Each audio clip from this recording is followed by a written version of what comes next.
เรื่องโลกเรื่องธรรมนำมาประยุกต์เทศได้สนุกทันยุคโลกาภิวัตน์รู้การบ้านการเมืองจัดเรื่องมาผูกแจงได้ทุกลูกชี้ถูกโฟกัสเนื้อหาสาระธรรมะดีจังถูกใจผู้ฟังเหมือนดังถูกมัดจำนวนภาษาลีลาเลิศล้นเอาชนะใจคนฟังจนแน่นวัดมีสำนวน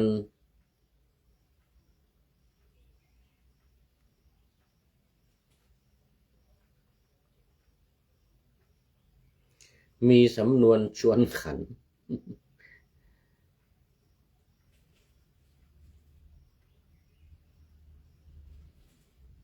สำนวนนั้นทันสมัยเขียนอ่านยากเหลือเกิน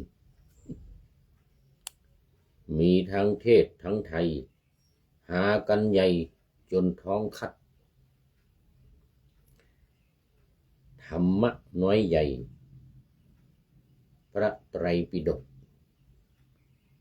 สามารถหยิบยกสาธกสันทัดขอถวายความนอบน้อมแด่พระรัตนตรัยมีพระพุทธเจ้าเป็นต้นขอถวายความเคารพพระมหาเถระพระเถรานุเถระเจ้าคณะวัดสังฆาธิการทั่วโลกมีพระเดชพระคุณพระธรรมเสนาบดีเจ้าคณะภาค7วัดพระธาตุดอยสุเทพเป็นต้นและขออำนวยพรแด่ท่านผู้ฟังท่านผู้ชมสาธุชนพุทธบริษัททั้งหลายวันนี้รายการธรรมทัศน์ของวัดพระธาตุดอยสุเทพออกอากาศทางสถานีวิทยุวปท2จังหวัดเชียงใหม่มีร้อยเอกจำนงปัญญาวัฒโนเป็นหัวหน้าสถานีและอาตมาภาพพระครูปริยัติยานุศาสตร์เป็นผู้บรรยายเป็นประจำทุกวันเวลา 7:30 นาทีถึง 8 นาฬิกาวันนี้ก็บันทึกเสียงล่วงหน้ามา1 วันจากวัดพระธาตุดอยสุเทพ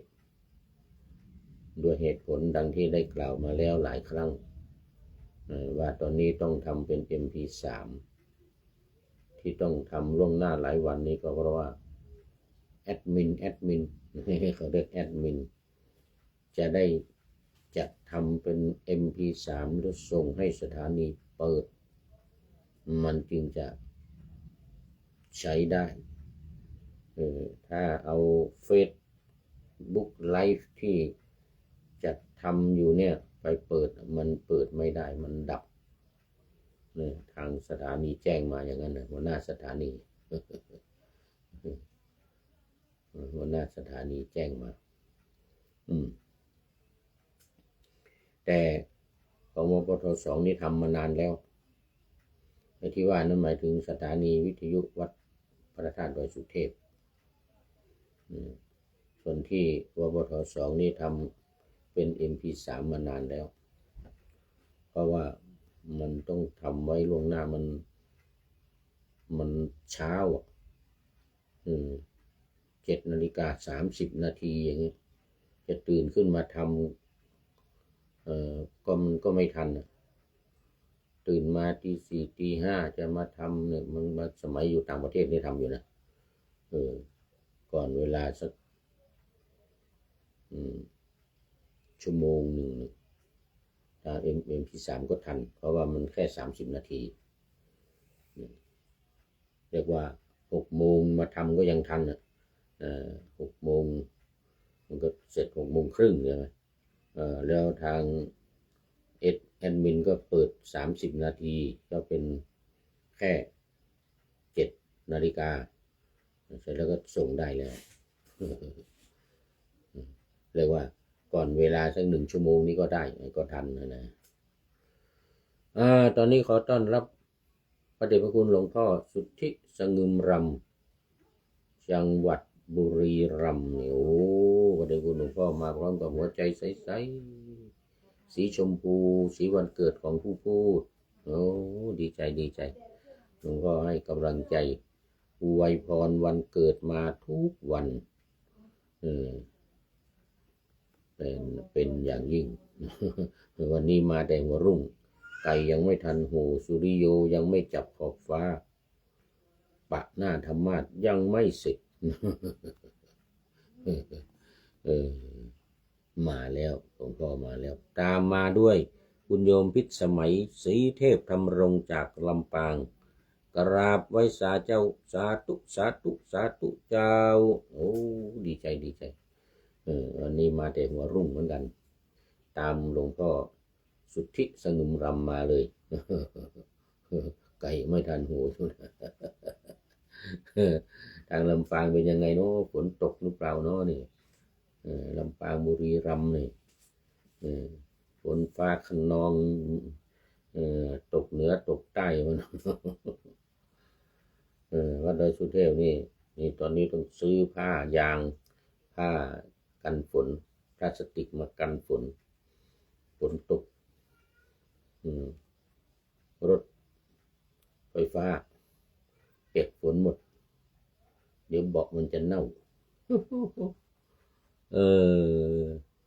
โมทนากับโยมพิษสมัยศรีเทพธรรมรงค์เป็นอย่างยิ่งเอานะวันนี้ก็เข้ามาสู่เนื้อหาสาระของธรรมะกันเลยวันนี้น่าจะจบเรื่องสัมภุระภิกขุนี่นะภิกษุจำนวนมากนี่นะแต่ก็ไม่แน่มันยังมีเรื่องเล่าอยู่มาก เมื่อวานนี้ก็เล่ามาถึงตอนที่พระอานนท์พาภิกษุ500 รูปไปเฝ้าพระบรมศาสดาในป่าชื่อปาลิไลยกะในไพศาลชื่อว่าลักขิตะไพศาลลักขิตะแล้วก็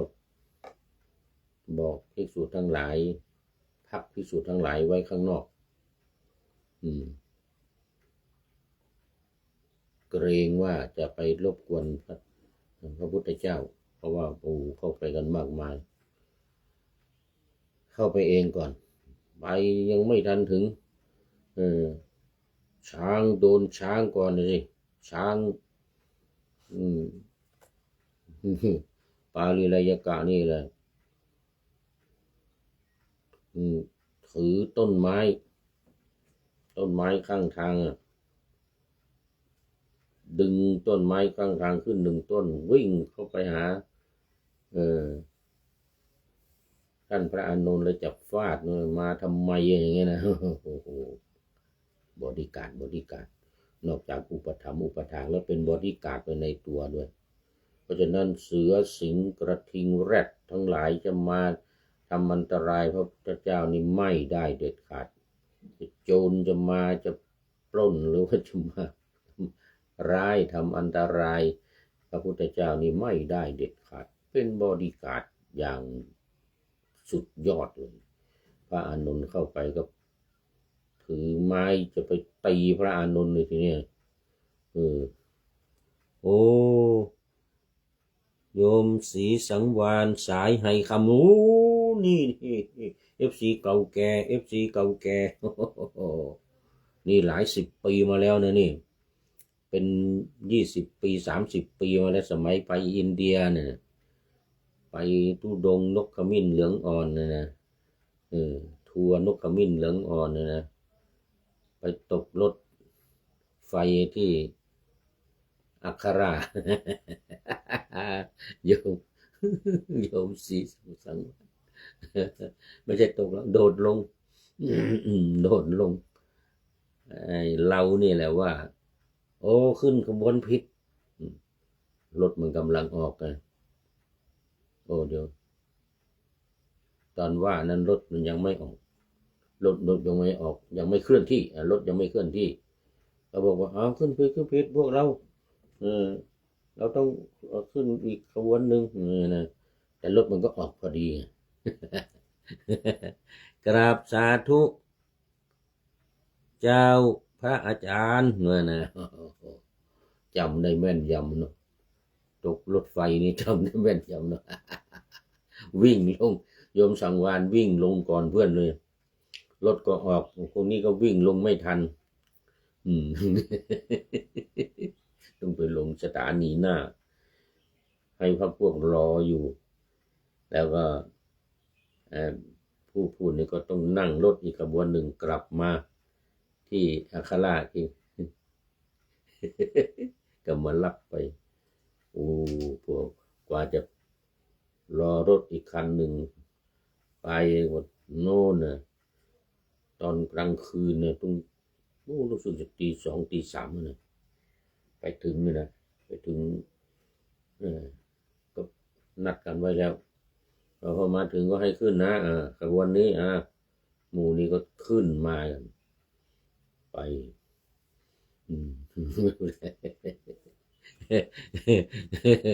โอ้โยมสังวานสายไฮคำนี่ดอยสะเก็ดอยู่ดอยสะเก็ดบ้านสันนี่เนี่ยโยมสังวานเนี่ยนะศรีวังทานมั้งอยู่ศรีวังทานโอ้คิดถึงอดีตนะเล่าความหลังดีนักเนี่ยเราอายุมากแล้วนี่เล่าความหลังผิวหนังเหี่ยวนี่นะ คนแก่สัญลักษณ์คนแก่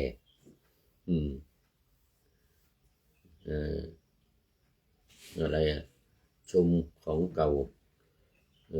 ชอบของขมนี่วันนั้นท่านนายพลนเรศบอกมาทีหนึ่งลืมไปละชอบของขม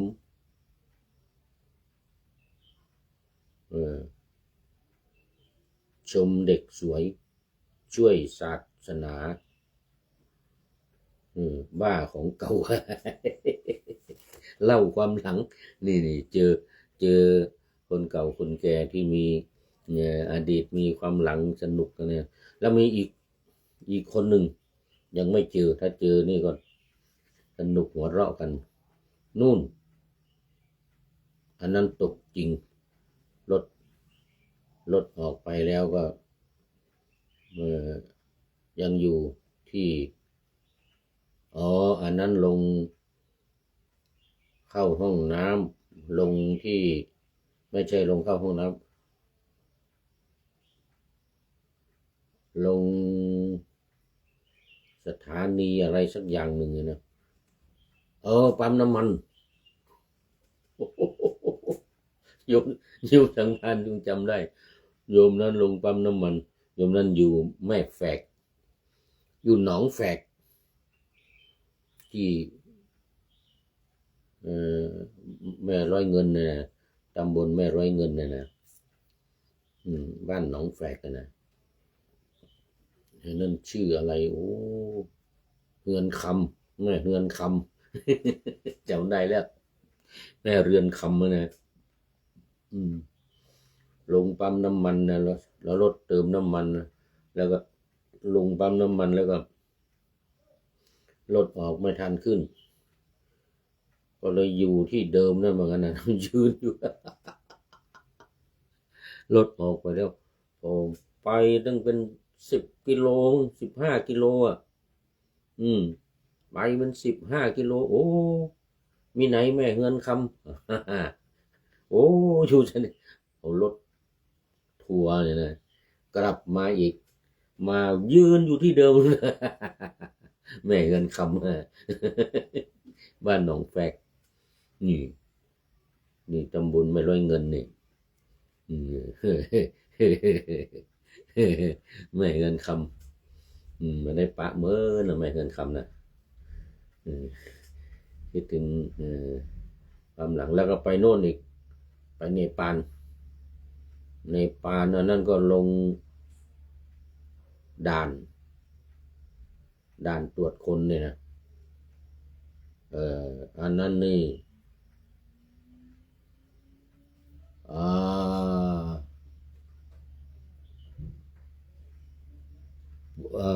เดี๋ยวลืมชื่อไป หม่อมหลวงวิวัฒน์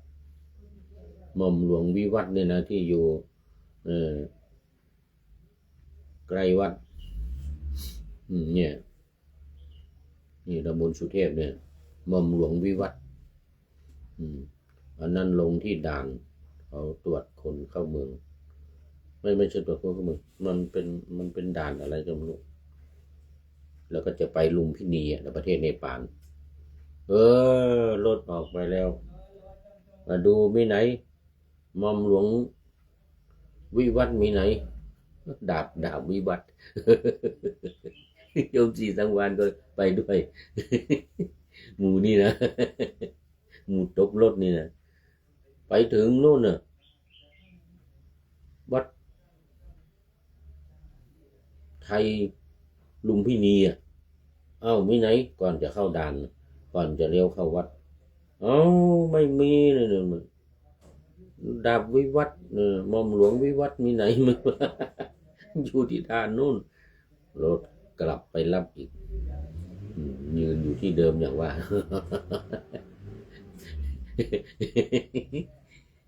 สนุกดีเหมือนกันนะพากันไปเที่ยววัย4สังเวยเนี่ยนะมันก็สนุกดีนะมาเรื่องนี้เดี๋ยวจะไม่จบใช่ไหมเนี่ยว่าจะให้จบ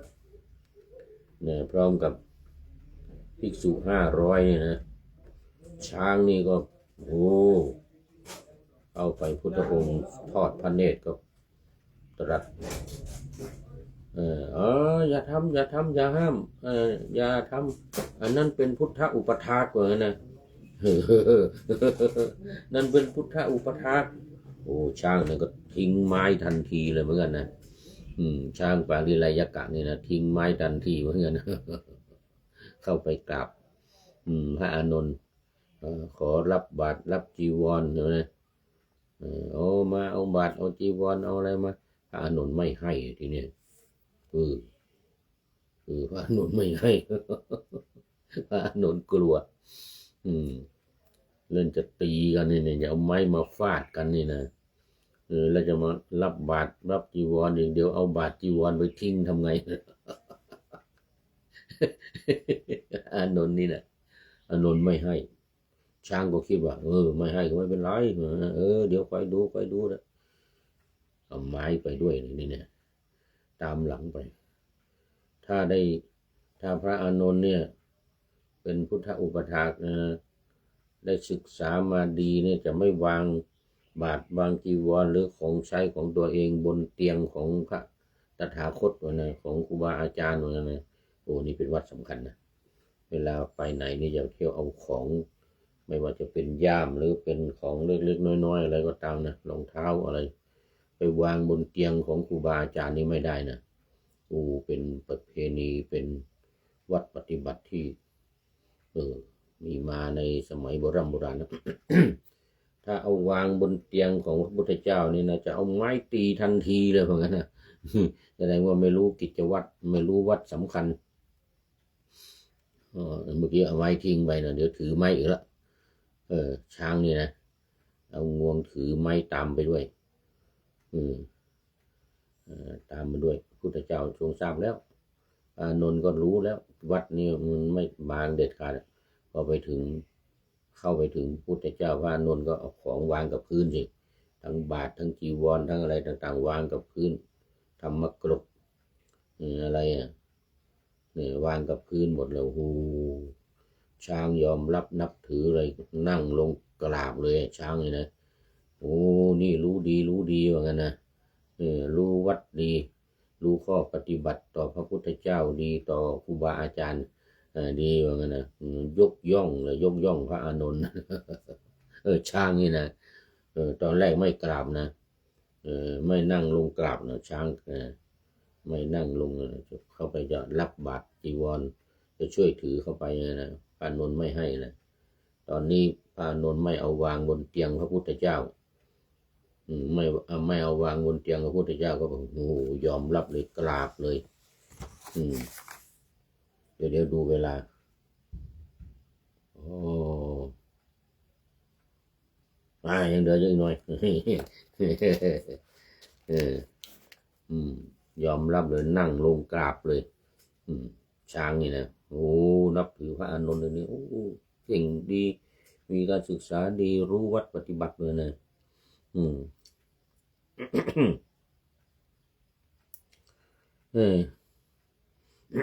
แท้จริงภิกษุผู้สมบูรณ์ด้วยวัดทั้งหลายย่อมไม่วางบริขารของตนลงบนที่นั่งหรือที่นอนของครูพระเถระถวายบังคมพระศาสดานั่งแล้วณส่วนข้างหนึ่งพระศาสดาตรัสถามว่าเธอมารูปเดียวหรือทรงสดับว่ามีพระเถระมากับภิกษุประมาณ500 รูปพุทธองค์จึงตรัสว่าก็ภิกษุพวกนั้นอยู่ที่ไหนเล่านะเมื่อพระเถระกราบทูลว่าข้าพระองค์เมื่อไม่ทราบจิตของพระองค์จึงพักไว้ข้างนอกนะแล้วเข้ามาเฝ้าพระองค์นี่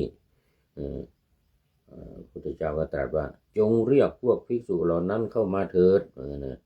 พระเถระก็ได้ไปทำอย่างนั้นกลับไปบอกภิกษุ500 รูปเข้ามานี่พระศาสดาทรงปฏิสันถานกับภิกษุเหล่านั้นแล้วเมื่อภิกษุเหล่านั้นกราบทูลว่าข้าแต่พระองค์ผู้เจริญพระผู้มีพระภาคเจ้าเป็นพระพุทธเจ้าผู้สุขุมารชาติว่างั้นนะโอ้และเป็นกษัตริย์สุขุมารด้วยนะโอ้เป็นผู้ที่ละเอียดอ่อนผิวหนังนี่ผิวนี่เหมือนทองคำเลยนะผิวนี่เหมือนทองคำผิวขาวเหลืองผิวขาวเหลืองโอ้ถ้าจะดูอย่างนี้นะนี่แหละพระพุทธเจ้าเนี่ยผิวขาวเหลืองแล้วผิวเนียนนวลนิ่มนวลสุขุมารชาติเราเป็นกษัตริย์สุขุมารชาติด้วยนะพระองค์ผู้เดียวประทับยืนและประทับนั่งอยู่ตลอดไตรมาสทรงทำกรรมที่ทำได้โดยยากทำได้โดยยากมากเป็นกษัตริย์สุขุมารชาตินี่นะมาอยู่ในป่าว่างั้นนะทำได้ยากผู้กระทำวัดและปฏิวัติก็ดีปฏิวัติก็ดีผู้ถวายวัตถุมีน้ำบ้วนพระโอษฐ์เป็นต้นก็ดีฉลอยจะมีมิได้มีว่างั้นนะโอ้กราบทูลพระพุทธองค์ไม่มีใครอุปถัมภ์อุปถากฉลอยจะไม่มีจึงตรัสว่าภิกษุทั้งหลายกิจทุกอย่างช้างชื่อปาลิไลยกะทำแล้วแก่เราว่างั้นนะโอ้นี่ช้างอุปถากเรานี่ทำหมดไม้ถูฟันน้ำล้างหน้าผ้าเช็ดเท้าอะไรต่างๆโอ้เตรียมพร้อมหมดต้มน้ำอุ่นก็ได้ภิกษุทั้งหลายถามต้มได้ยังไงน้ำอุ่นช้างต้มได้ยังไงวะโอ้ไม่รู้เรื่องมันก็เผาเอาก่อไฟแล้วก็เอาก้อนหินเผาก้อนหินก้อนใหญ่ๆเผาจนร้อนแล้วก็กลิ้งไปใส่ในสระน้ำนู่นน้ำก็อุ่นนู่นอันนี้คือต้มน้ำช้างต้มน้ำพุทธองค์อวดช้างเป็นผู้อุปถัมภ์อุปถากเราเนี่ยทำช้างนี่ทำทั้งนั้นเลยว่างั้นนะจึงตรัสว่าภิกษุทั้งหลายกิจทุกอย่างช้างชื่อปาลิไลยกะทำแล้วแก่เราอันที่จริงการที่บุคคลเมื่อได้สหายผู้มีรูปเช่นนี้มีได้สหายอย่างนี้เนี่ยอยู่ร่วมกันเนี่ยสมควรเหมือนกันนะยกย่องสหายดีอันสหายดีนะมีเพียงหนึ่งถึงจะน้อยเหมือนนะดีกว่า100สหายคิดริษยา